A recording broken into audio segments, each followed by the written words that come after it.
الله. الحمد كله لله نحمده سبحانه وتعالى ونستعينه ونستهديه ونسترشده ونعوذ بالله من شرور أنفسنا وسيئات أعمالنا. يهده الله فهو المهتد ومن يضلل فلن تجد له وليا مرشدا. وأشهد أن لا إله إلا الله ولي الصالحين، وأشهد أن سيدنا وحبيبنا وعظيمنا ومولانا ودليلنا ومعلمنا وشفيعنا محمد بن عبد الله. اللهم صل وسلم وبارك على سيدنا محمد وعلى آله ومن والاه، كما صليت وسلمت وباركت ربنا على آل سيدنا إبراهيم في العالمين إنك حميد مجيد. أما بعد، معاشر المسلمين، أوصيكم ونفسي بتقوى الله سبحانه وتعالى، إذ يقول في محكم التنزيل: يا أيها الذين آمنوا اتقوا الله حق تقاته ولا تموتن إلا وأنتم مسلمون. يا أيها الذين آمنوا اتقوا الله وقولوا قولا سديدا يصلح لكم أعمالكم ويغفر لكم ذنوبكم، ومن يطع الله ورسوله فقد فاز فوزا عظيما. يا أيها الذين آمنوا اتقوا الله ولتنظر نفس ما قدمت لغد واتقوا الله إن الله خبير بما تعملون. أحباب رسول الله، أخرج الإمام البخاري مسلم من حديث أبي هريرة رضي الله عنه قال: قال رسول الله صلى الله عليه وسلم: إن الله قال: من عاد لي وليا فقد آذنته بالحرب، وما تقرب إلي عبدي بشيء أحب إلي مما افترضته عليه، وما زال عبدي يتقرب إلي بالنوافل حتى أحبه، فإذا أحببته كنت سمعه الذي يسمع به، بصره الذي يرى به، ويده التي يبطش بها، ورجله التي يمشي بها، وإن سألني لأعطينه، ولئن استعاذ بي لأعيذنه، وما ترددت في شيء أنا فاعله ترددي في نفس عبد مؤمن يكره الموت وأنا أكره مساءته. هذا الحديث أيها الأحباب الكرام سنتناوله بالدرس والتحليل فيما يستقبل من الجمعة إن شاء الله، بعد أن أنهينا حديثا قبله يتعلق بالأمن والأمان، وهذا الحديث يتعلق كذلك بنفس المنهج، ولكنه يحدثنا عن مستوى ينبغي أن نتطلع إليه جميعا أيها الأحباب الكرام. ومن أجل ذلك أرسلنا الله وابتعثنا الله إلى هذه الدنيا. Alors, chers frères, chers sœurs, l'imam al-Bukhari rapporte un hadith d'Abu Hurairah anhu que le prophète sallallahu alayhi wa sallam a dit que Dieu subhanahu wa ta'ala dit: celui qui se fait ennemi à un parmi mes élus, je déclare effectivement la guerre contre lui. Et mon serviteur qui veut se rapprocher de moi avec les œuvres les plus amiables, les plus aimées pour moi, et se rapproche de moi avec ce que je lui ai imposé, avec les obligations. Et mon serviteur ne cesse de se rapprocher de moi avec les œuvres surrogatoires jusqu'à ce que je l'aime. Et quand je l'aime, je serai son oui avec laquelle il entend, sa vue avec laquelle il voit, ses mains avec lesquelles il frappe, ses pieds avec lesquels il marche. Et s'il me demande, j'exauce sa demande. Et s'il m'implore le secours, je lui accorde le secours. Et Dieu subhanahu wa ta'ala dit: j'hésite jamais de faire quelque chose, à part c'est l'heure de mon serviteur arrive, je déteste de lui faire du mal autant que lui il déteste de mourir. Je déteste de lui faire la peine tant qu'il déteste de mourir. C'est là où Dieu subhanahu wa ta'ala hésite. Ce hadith, chers frères, chères sœurs, a presque le même sens et le même objectif que celui qu'on avait précédemment dans une chaîne de prêche. On va essayer de l'étudier aussi pour qu'on puisse le vivre, le pratiquer, pour qu'on puisse même réaliser à travers la compréhension, la pratique de ce hadith, notre mission et ses bas. Pourquoi on est là chers frères, chères sœurs. هذا الحديث إذن مستويات. المستوى الأول في الحديث يتحدث عن الولاية، والحديث أولا قبل ذلك حديثان، نوعين من الحديث في علوم الحديث، هناك حديث قدسية وحديث شريفة. الحديث القدسي هو ما كان معناه من الله سبحانه وتعالى ولفظه من النبي صلى الله عليه وسلم. الحديث الشريف هو ما كان معناه ولفظه من النبي صلى الله عليه وسلم، وكل ذلك وحي. Alors, dans la science des hadiths, il existe deux sortes de hadiths. Il y a hadith sacré, qu'on dit, le prophète dit, que Dieu dit. Il y a un hadith noble, sharif, où on dit que le prophète a dit directement. La différence entre les deux, que le sens du premier, c'est de la part de Dieu. Et le prophète nous a transmis avec ses paroles le sens que Dieu subhanahu wa ta'ala nous dit. C'est comme Dieu subhanahu wa ta'ala parle à nous. Dieu nous dit que celui qui se fait ennemi à un parmi mes élus, je déclare la guerre contre lui. Ça, c'est Dieu nous dit cela, avec la formule prophétique. Et le hadith sharif du prophète, c'est le sens et la formule, c'est de la part du prophète, mais tous les deux, c'est des sortes de la révélation. Il ne parle pas dans le vide, Allah subhanahu wa ta'ala lui insuffle cette révélation. إذن الحديث فيه مستويات. المستوى الأول يتحدث عن الولاية. من عاد لي وليا.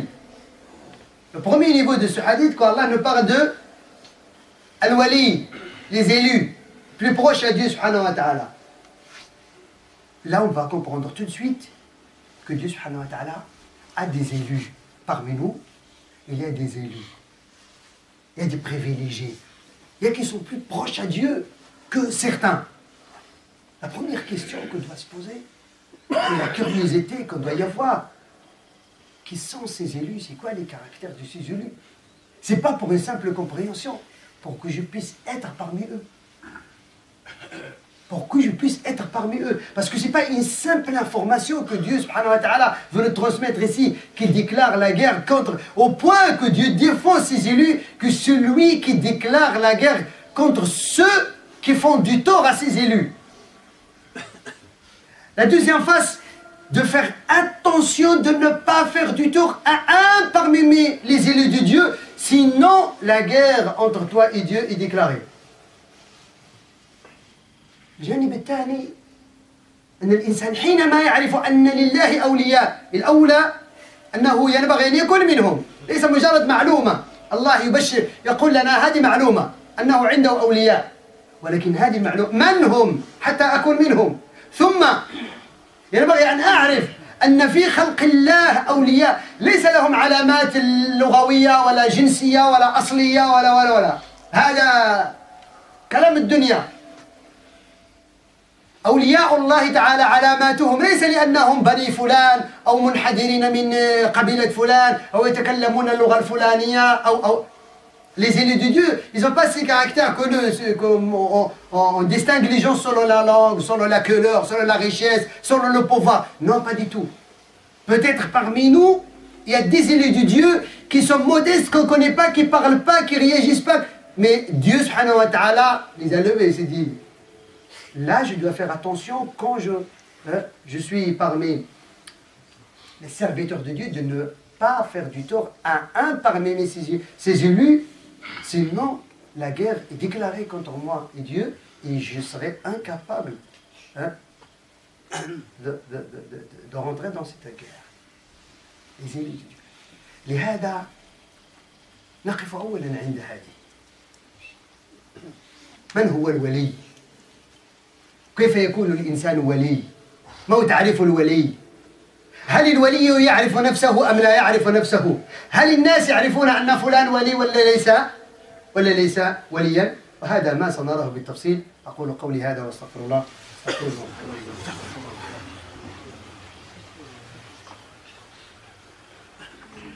الحمد لله رب العالمين حمدا كثيرا طيبا مباركا فيه وصلى اللهم وسلم وبارك على سيدنا محمد. أما بعد, je serai obligé d'être bref parce qu'il fait froid et il y a les frères et les sœurs qui sont dehors.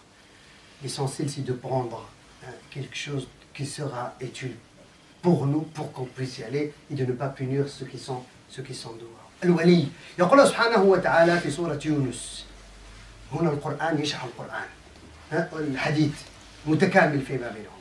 ألا إن أولياء الله لا خوف عليهم ولا هم يحزنون الذين آمنوا وكانوا يتقون لهم البشرى في الحياة الدنيا وفي الآخرة لا تبديل لكلمات الله ذلك هو الفوز العظيم. سورة يونس الآية 62 إلى الآية 64. الله يتحدث لنا ألا إن أولياء الله، كأن الله يجيب لنا حينما قال من عاد لي وليا، جاء القرآن يجيب من هو الولي. ألا يقول ألا تريدون أن تعرفون الولي؟ هؤلاء هم أولياء الله الذين آمنوا وكانوا يتقون.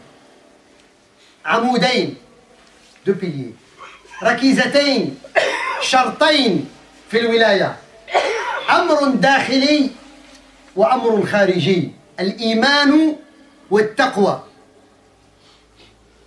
الإيمان والتقوى. لكي تكون وليا حقق الإيمان الصحيح، ثم عش في الدنيا بالتقوى. وكلا الشرطين يحتاج إلى تفصيل. لا خوف عليهم ولا هم يحزنون، أنا في الدنيا وفي الآخرة لا خوف، لا يخاف أولياء الله تعالى ولا يحزن أولياء الله تعالى. طيب. ثم لهم البشرى في الحياة الدنيا وفي الآخرة، يبشرون في الحياة الدنيا بالنصر بالتمكين وفي الآخرة كذلك لهم البشرى، يبشرون في الدنيا بأنهم من أهل الآخرة بما أراد الله سبحانه وتعالى. لا تبديل لكلمات الله، لا يمكن أحد أن يبدل كلمات الله سبحانه وتعالى. ذلك هو الفوز العظيم. Alors Allah subhanahu wa ta'ala nous répond, quand on lui pose la question maintenant, on va essayer de défaire le hadith, mot par mot. Fait ennemi à un parmi mes élus, je déclare la guerre contre lui. On va d'abord s'arrêter avec quels sont les élus qui méritent que Dieu déclare la guerre contre ceux qui leur font du tort. Alors, le chapitre de Jeunesse, Allah nous répondre à travers le verset 52 jusqu'au 54. Allah nous dit, certes, les élus de Dieu, ils n'auront aucune crainte, aucune situation affligeante. C'est ceux qui croient et ont la piété. Deux choses. Une chose interne, c'est la croyance en Dieu. Et tellement qu'il est forte, cette croyance intervient dans leur vie quotidienne, ils vivent en paix avec tout le monde. Et en piété. Leur mode de vie, c'est la piété. On va détailler chaque mot. Nul ne changera les paroles de Dieu subhanahu wa ta'ala. Ils seront d'abord, ils auront une bonne annonce ici-bas ainsi que l'au-delà. Ils sont vivants ici-bas, ils auront la bonne annonce auprès de Dieu, de la façon que Dieu voulu. Et aussi, le jour dernier, auprès de Dieu, ils auront une bonne annonce qu'ils n'auront rien à craindre. Sur notre Fussilat, après on va le voir. Nul ne changera les paroles de Dieu. Ça, c'est le succès énorme auprès de Dieu subhanahu wa ta'ala. لهذا نجد الآن في أمة الإسلام المسلمون تتفاوت علاقتهم بالله سبحانه وتعالى وما تحدثنا عنه سورة فاطر. يقول الله سبحانه وتعالى ثم أورثنا الكتاب الذين اصطفينا من عبادنا. هذا اصطفاء. ثم أورثنا الكتاب الذين اصطفينا من عبادنا. إذن الولاية اصطفاء. Et puis on a hérité ce livre à ceux parmi nos serviteurs qu'on avait privilégiés. لذلك بعض العلماء يقولون أن هذه الآية نزلت في أمة رسول الله صلى الله عليه وسلم. C'est eux qui ont hérité ce livre. Et c'est eux qui ont été privilégiés parmi toutes les nations, qui soient parmi la communauté du prophète jusqu'au jour dernier. Tous ceux qui croient en Dieu et en prophète, et ils sont sur ce cheminement de la religion musulmane, ils sont privilégiés de Dieu subhanahu wa ta'ala. Mais, فَمِنْهُمْ ظَالِمٌ لِنَفْسِهِ وَمِنْهُمْ مُقْتَصِدٌ وَمِنْهُمْ سَابِقٌ بِالْخَيْرَاتِ بِإِذْنِ اللَّهِ ذَلِكَ الْفَوْزُ الْعَظِيمُ. Mais parmi eux, ceux qui sont injustes vis-à-vis d'eux-mêmes. Parmi cette communauté privilégiée, ceux qui sont injustes, on va les voir. Parce qu'on essaie toujours d'arriver à être parmi les privilégiés de Dieu, subhanahu wa ta'ala, sur tous les jours de l'année. Et parmi eux, ceux qui tiennent le juste milieu. À peine. Certains. Mais parmi eux, ceux qui devancent, ceux qui sont devancent, ceux qui sont plus proches à Dieu, subhanahu wa ta'ala. Dès que في سورة الواقعة ماذا يقول سبحانه وتعالى والسابقون السابقون أولئك المقربون. المقربين في ايش؟ مقربون إلى الله. لذلك الله يقول لنا في الحديث القدسي وما تقرب في القرآن الكريم والحديث تجد المعلومات واضحة وبينة. Alors ici c'est quoi? C'est ne pas être injuste vis-à-vis de soi et de ne pas rester bloqué sur le juste milieu, c'est de devancer, de faire plus